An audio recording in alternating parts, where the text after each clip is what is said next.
Hours ago, Sergeant Reisner was given the beginnings of a proper farewell. His body transported to UAB for organ donation, something his family tells me he was adamant about doing if he were to pass. His ambulance, as you see there, joined by dozens of law enforcement vehicles from Huntsville and surrounding areas. Now, I talked with Sergeant Reisner's family and closest friends today, and they're doing about as well as you would expect given the situation.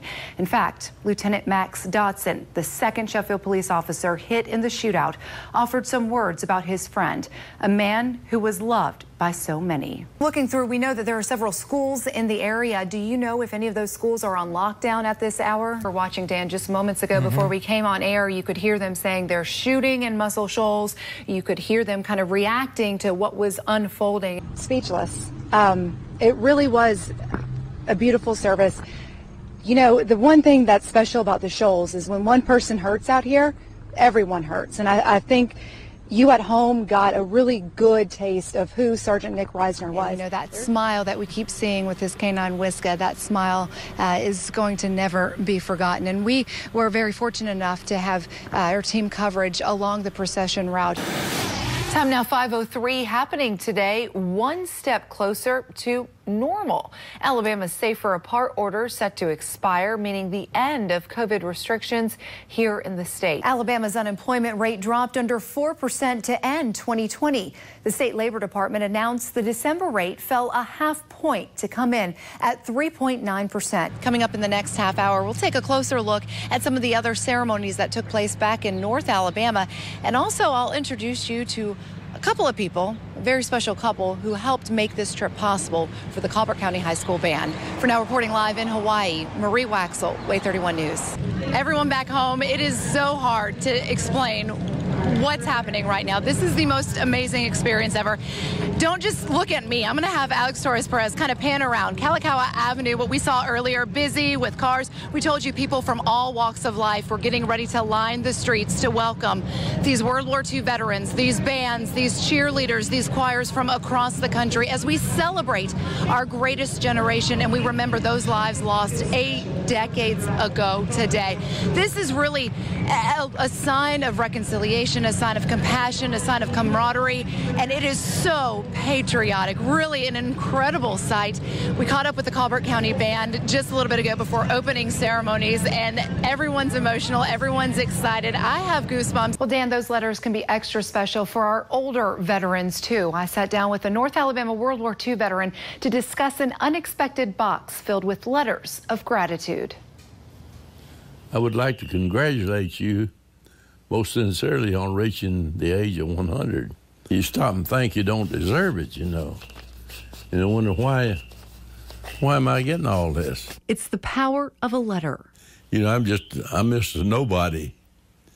And somebody picked up a piece of paper and thanked me for doing something. George Mills is a somebody. Company E, 109th Infantry, 28th Division. Sergeant Mills spent 5 months as a prisoner of war during World War II. You know, we walked for 5 months. Surviving on faith and a love for his country. You never forget that stuff, but it gets to the point that it doesn't bother you as bad. It's what's in this box that essentially stopped the World War II veteran in his tracks. Apparently, he got everybody in town and everybody in the county to sign those cards, even one little child. He is Tobias, a man Mr. Mills met when he returned to Germany just a few years ago, visiting many of the places where he fought and was taken prisoner. I'm glad I went back. It's kind of different going back, you know, where you fought 75 years ago. It's a different, you go in your hand doing what you want to do, and now you stand there and it's so peaceful. It's a different situation. And now, just a couple of years later, as he celebrates his milestone birthday, life has come full circle for Mr. Mills. I would like to take this opportunity to have a special day to express my appreciation for your life's work. That one letter from the head of Germany, the country he once fought in the trenches against, thanking him for his contribution to the world. Angela Merkel. It didn't stop there. Letters of gratitude fill this box from Germany and surrounding areas. And that's just what puzzled me, so I asked Tobias, I said, what do y'all mean? I said, I was an American soldier. And he said, well, back then we had Hitler, and you knocked out all those people. Now we got our government back, and it's free. We can do it and meet and do whatever we want to. So he says we're thankful. So it made me feel a lot better.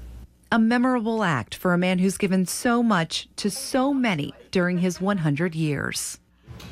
What a very special veteran to a lot of people here in North Alabama. Mr. Mills has spent hours rereading and sharing these treasured letters with his visitors, me included. And he told me it's a joy to not just to receive those letters, but any and all greetings he's received from those of you out there who take time to remember he and his fellow veterans are still around. But you know what, Dan?